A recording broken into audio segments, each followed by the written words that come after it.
nikiwa pale wakanielekezea umbwa.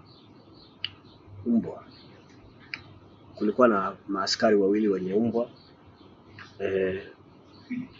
Nikageuka sasa kuondoka kwa sababu ya kuogopa wale umbwa, ili niende upande wa pili.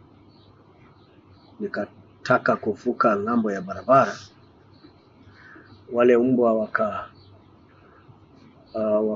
wakawa wameni attack kwenye mguu wangu mmoja huu wa kushoto.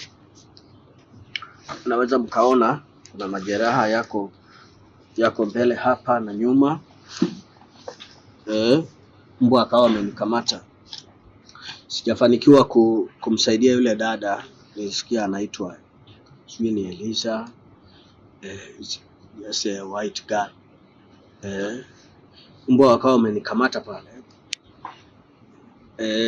Trouser ambayo nilikuwa nimevaa ikawa imekatika, mbwa ananing'ata, nikawa nimeanguka chini. Kulikuwa na maji na kulikuwa na tofali pale. Sasa nikiwa pale chini, mbwa ananishambulia, nimeanguka chini. Nikawa pale nilipoanguka kulikuwa na paving, hizi tofali za paving. Nikawa nimeshika tofali kwa ajili ya kujiokoa ili nipige yule mbwa. Nikawa nimeshika ile tofali na mikono yangu miwili. Nikawa nimenyanyua juu ili kutafuta gravity nzuri ili niweze kupiga yule mbwa. Hapo ndo nikasikia sauti za maaskari wakisema usipige yule mbwa. Wakati nimenyanyua mikono yangu juu ili kutafuta nafasi nzuri ya kupiga yule mbwa aliyoning'ata, ndo nikasikia vipigo kwenye kichwa changu, vipigo vya ajabu sana. Na nikawa nimenyanyua mikono yangu juu, nikashindwa jinsi ya kupiga yule mbwa. Fimbo zikawa nyingi sana kwenye kichwa, kwenye mikono. Finally nikashindwa kushusha ile tofali.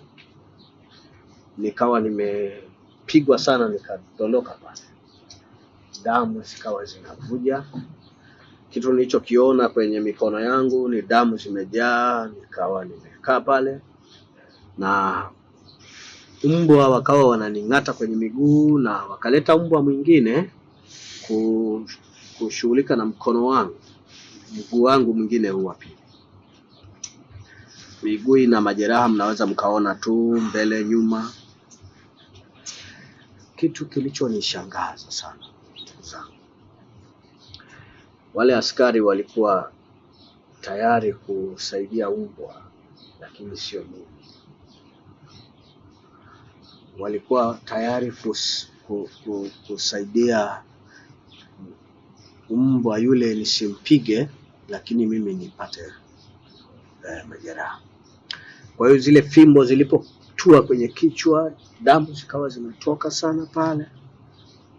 Nikawa nimeanguka pale, then nikatulia. Mbwa wanaendelea kung'ata miguu yangu.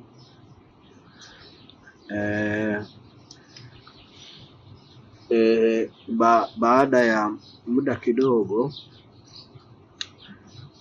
kuna afande moja ambayo siwezi kumkumbuka ni namna gani, akasema toeni hao mbwa.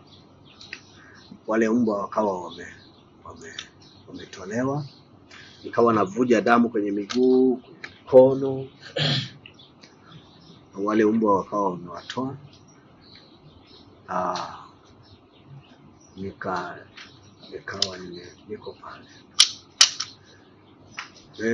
Baada ya muda nikamsikia Pambalu alikuwa anapiga kelele sana.